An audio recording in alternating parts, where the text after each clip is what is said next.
Hello guys, Rowe here at God's Increased Garden. I know I did this video last year, I believe it was, or it might have been even 2 years ago. I just wanted to show you how I prune my grapes. Now, I haven't read up on how you're actually supposed to do it. Well, I kind of have, but not in like gardening books or anything. It's actually from the Bible. So I think it's John 15 where it talks about the vine and the branches and stuff. Basically it says that if there's a branch that's not producing fruit, he takes that out, he cuts it off. And if it's bearing fruit, then he purges it, which is an old English term for you're basically pruning it. So either way, you're supposed to cut the branch coming off the vine. So what I do is I already pruned it, so I don't really have a good example of what I do. So basically, this vine kept on going here. It was probably about this long, and so what you do is you find where it's starting to fruit, so it's gonna look like this. And then I go to the first like leaf node right here, and you'll find that it has like little tendrils, like kind of like snow peas in a way. And what that will do is, since this is growing on a fence, it's gonna start coiling around, and it'll give it like a support so the fruit doesn't like, you know, break a branch or anything. So it's really cool. So it's basically self-supporting. So yeah, all this growth is crazy. Oh, here's an example. Perfect. So this is a branch that I guess I didn't see last time. So this is a good example of what I do. So you see here, okay, it does have fruit on it, so I'm not gonna take it off last year's canes. If it was one, then I would literally just cut it all the way back here where my finger is. Okay, so like I told you before, you look where the fruiting is. It's right here. You're gonna go to the next one. Oh, there's more fruit, so we're gonna leave that. We're gonna go more up. Okay, there's no more fruit. And then this vine is gonna keep on growing and growing and growing. But if you want more and bigger fruit, as John 15 says, it's gonna bear much fruit, so it's gonna be more productive when you cut it. So I'm gonna cut it right here. Since it's pretty like it's green, it's very tender, so I'm just gonna cut it off with the tip of my fingernail, and there we have it. So the tendrils are here now. Probably a lot of you aren't growing it on a fence, but it's really cool. So if you're not growing it on a fence like I am, then basically you could just have like wires, I think they use when training vines. But basically I just like weave it inside the fence here, and then it has no excuse for why it wouldn't like want to go around the fence. so yeah. And then so what I'm planning on, you probably didn't watch my tour, but in that tour so basically the parent plant is here, and there's a vine that goes underneath the wood chips, then goes back up. So it comes, where is it? Right here. It comes up from the ground right here, and I'm training it to go all the way around. So now this is another example. So all but one of the vines, since I'm training it to go all around the fence, this one is not producing fruit, but I'm leaving it so it could be a vine to lead this that way, if that makes sense. So ever so often I weave it through like this, and then it's gonna just keep on growing, and then this will become very hard, and then next year's growth will be growing off this, if that makes sense. Now I have to show you over here. Okay, so there was very old growth down here, and it was not producing anything. So this is probably not gonna make it, this one. Here's an example too. Look at all leaves, no fruit. I mean, probably because it's like under, like it's not getting a lot of sun or anything. So you can basically just like rub it off. It'll come right off. There you go. So as I was saying, there was old canes down here, and they were not. Oh, here's another one. They were not producing anything. Kind of like this. I don't know if you can see that one. See this right here? Very, probably a couple years old. But it's not producing anything. So I would cut it back to here, back to a branch that's actually producing fruit, like this one. This is not, doesn't, looks like it's a little diseased. I feel like I have enough fruit on here, so I'm just gonna take this off.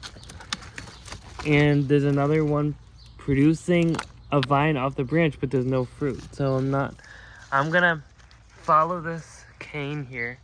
So you go, this one is the vine with no fruit. You're gonna go all the way back here, keep on following the branch till you find one that is producing fruit. So this one, that's a pretty good set.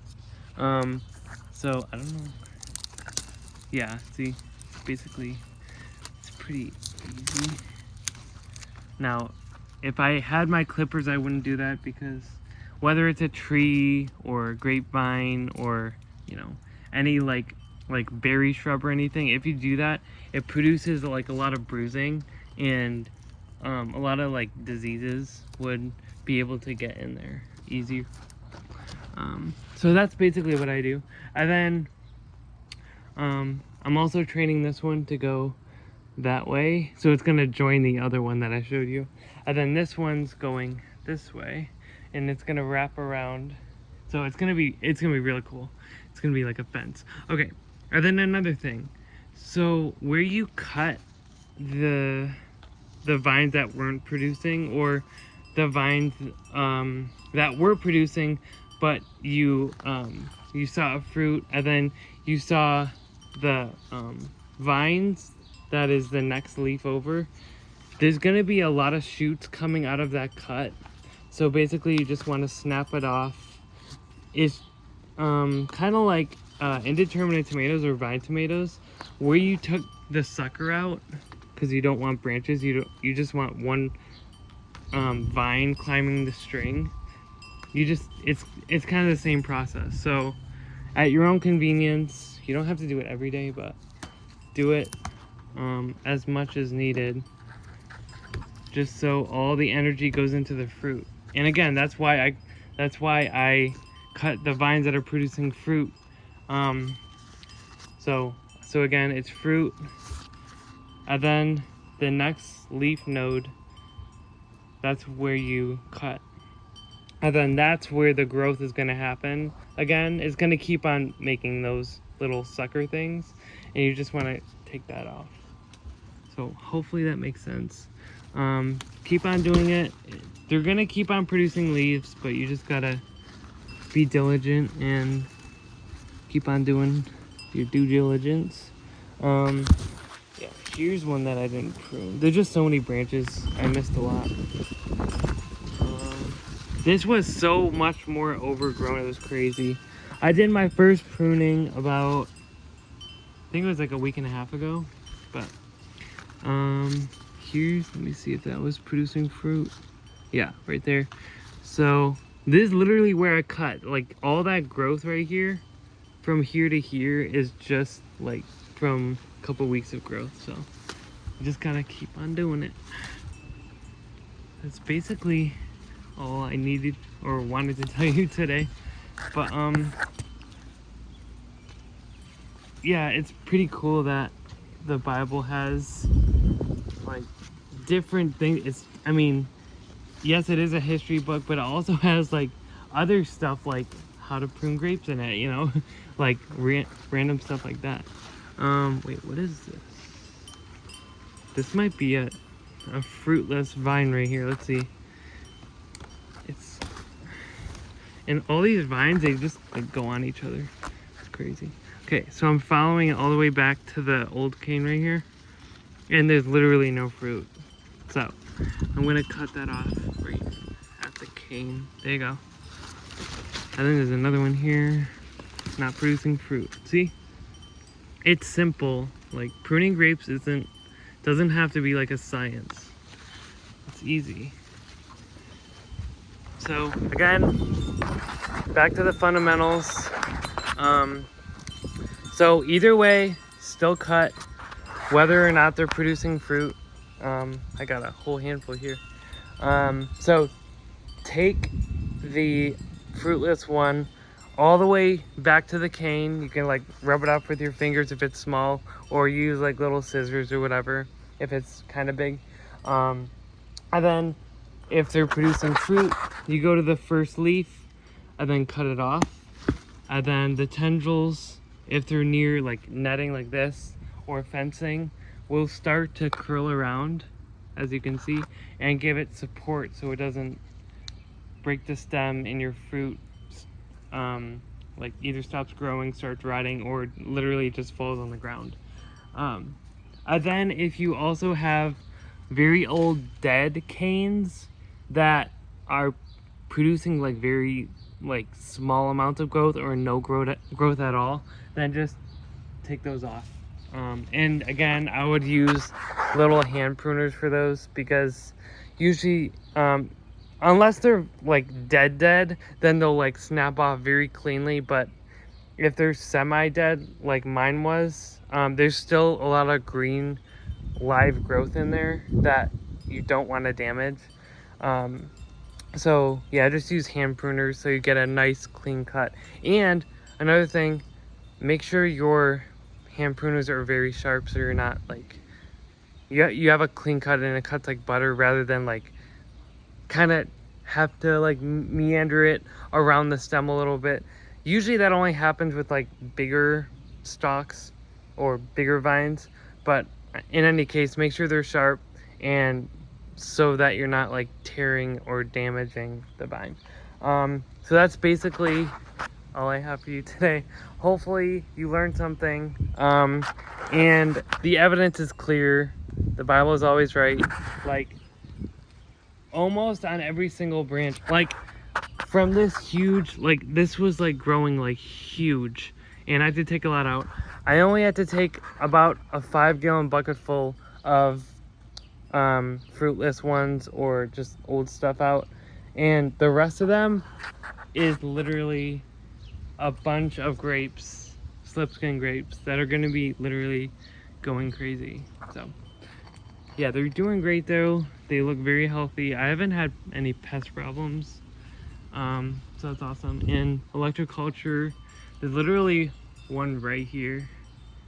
So, and then I have a very tall one as well. So that's, I still don't know all the science about it, but it's basically harnessing Earth's energy, and you're able to, it's basically, so copper and then basically just a piece of wood. Make sure the copper is spiraling, and then you're putting it in probably at least, I'd say at least a foot would be your best bet. And then this is Concord, and then there's another one growing with it, is green grapes. I bought this last year, and I don't think they're gonna produce this here because they're still kind of small, but they're getting their vines up and they're going around this fence. So yeah, maybe in a few more years I'll have Concord grape, which is like literally so good. Like that's the pinnacle of grapes right there, I feel like, and pinnacle of flavor. But anyway, I hope you guys have a wonderful evening. Enjoy this weather. I know it's been in like the 90s here in upstate New York, but I'm trying to savor it all because we dreamed of these days in winter. So anyway, and sweating is detoxing, by the way. So that's very healthy in this toxic world. So anyway, have a great day, and I'll see you next time.